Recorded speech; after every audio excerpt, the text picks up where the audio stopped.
ఈరోజు 60వ శ్లోకం. ఆత్మ నిగ్రహం కోసం అమితంగా ప్రయత్నించే విద్వాంసుడి మనసును సైతం ఇంద్రియాలు బలవంతంగా లాగుతాయి.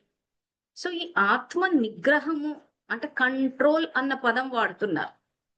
సో, ఇలాంటివి వినగానే మనం కోపాన్ని కంట్రోల్ చేసేసుకోవాలి అంటున్నారు.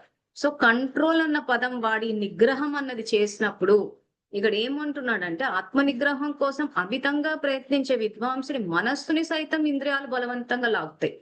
సో, అంత ప్రయత్నం చేసి, అంత నిగ్రహం చేసినా ఎందుకు మరి ఈ కర్మేంద్రియాలు లాగుతాయంటే మెథడే రాంగ్ కాబట్టి.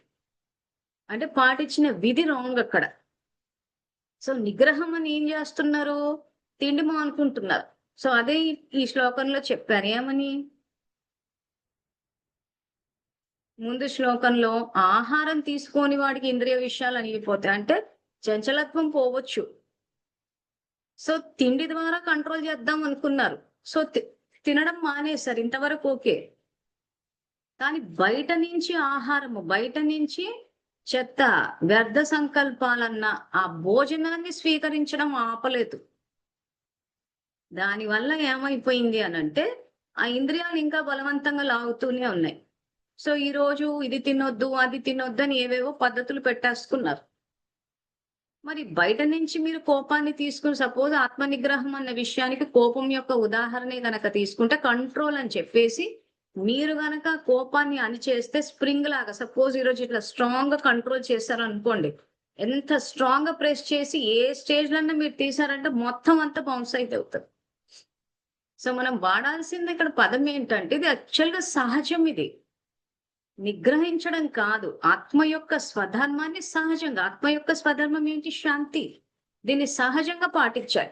సో ఎప్పుడైతే నేను ఆత్మని శాంతి స్వరూపాన్ని శివ పరమాత్మ నా తండ్రిని శివుణ్ణి తలుచుకున్నప్పుడు ఆయన శాంతి సాగరుడు కాబట్టి శాంతి అనుభవంలోకి వస్తుంది. కానీ శాశ్వతంగా ఉండకపోవడము స్థిరంగా ఎందుకు ఉండట్లేదు అంటే మళ్ళీ బయట నుంచి ఎవరికైనా కోపం వచ్చిందంటే ఫస్ట్ ఆఫ్ ఆల్ మన లోపలనే బోల్డ్ అంత స్టాక్ ఉంది. సో అవతల వాళ్ళు ఏది అన్నా కానీ వెంటనే లోపలది ఉంది కాబట్టి బయటకు వస్తుంది. లోపల కోపం లేకపోతే బయటికి రాదు. ఆ తర్వాత రోజు బయట నుంచి తీసేసుకుంటున్నాం. సో ఫస్ట్ ఇక్కడ మనం శివుడికి కనెక్ట్ అయ్యాము. దీనివల్ల శాంతి వస్తుంది. స్టాక్ జమ అవుతుంది. ఆ తర్వాత బయట నుంచి తీసుకోవడం కూడా ఆపేసి శాంతిని బయట నుంచి క్రోధాన్ని కళ్ళ ద్వారా చూసి చెవుల ద్వారా విని వీళ్ళ కోపం ఎక్కువ అని చెప్పి సంకల్పం ద్వారా ఆలోచన ద్వారా తీసేసుకుంటున్నాం. ఫస్ట్ ఇది ఇక్కడ ఆపేసి మన లోపల ఉన్న శాంతిని వాడుతూ పోతుంటే స్వతహాగా ఈ క్రోధం అన్నది నశించిపోతూ ఉంటది.